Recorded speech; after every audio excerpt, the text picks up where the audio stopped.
আজকে নিয়ে চলে এলাম চিংড়ি মাছের মালাইকারি। এখানে গলদা চিংড়ি আমি নিয়েছি, নিয়ে নুন হলুদ মাখিয়ে নিয়েছি। আর একদিকে পেঁয়াজ, রসুন, আদা, কাঁচা লঙ্কা পেস্ট করেছি। আর নারকেলটাকে কুচিয়ে নিয়েছি। এই নারকেলের থেকে আমি মিক্সিতে নারকেলটাকে পেস্ট করব।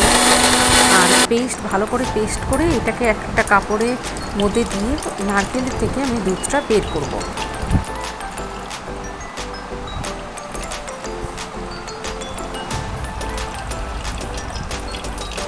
নারকেলের থেকে আমি দুধটা বের করে নিলাম।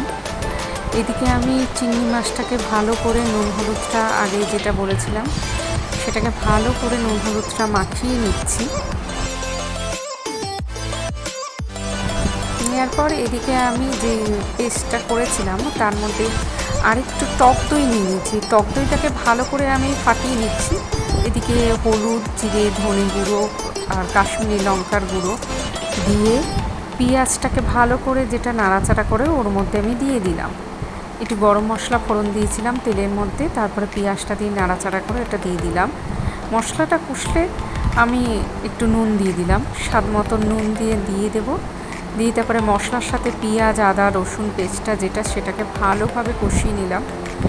কষিয়ে নিয়ে তারপরে এর মধ্যে আমি ফেটানো টক দইটাকে দিয়ে দিলাম। ফেটানো টক দইটাকে দেওয়ার পরে এটাকে আমি আবারও ভালো করে আবার কষাবো এটা দিয়ে।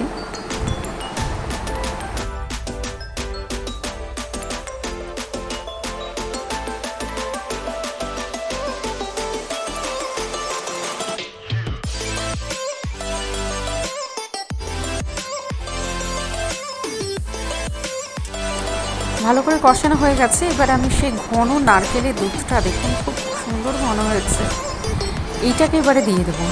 এইটা দিয়ে কিছুক্ষণ এটা ফুটতে থাকবে। আর নারকেলের জলটাকেও আমি ফেলিনি, জলটাকেও আমি ইউজ করেছি, কারণ এই মশলা কষাবার সময়তেও একটু একটু করে সেই নারকেলের জলটাকেই আমি দিয়েছি। দিয়ে ভালো করে এটাকে দিয়েও আমি নাড়াচাড়া করি।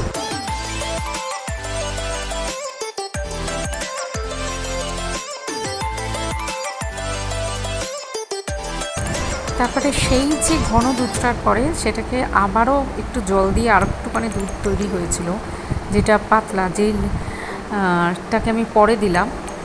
এরপরে আমি আর দেবো না, এই জলটাই লাস্ট আমার। এই দুধটা আমি কোনো আলাদা কোনো জল ইউজ করিনি, পুরো নারকেলের দুধটাই আমি ইউজ করেছি। এবার এটাকে দেওয়ার পরে ভালো করে জিনিসটা ফুটবে। ফুটবার পরে আমি মাছগুলোকে দিয়ে দেবো।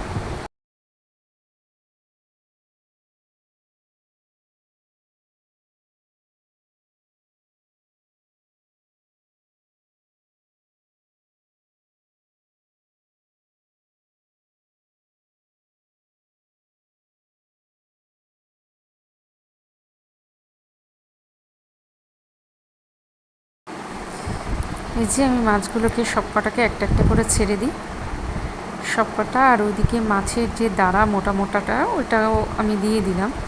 দিয়ে ভালো করে জিনিসটা বেশি ফোটাবো না, বেশি একটুখানি ফুটবে, তারপরে একটু ঢেকে দিই। এখন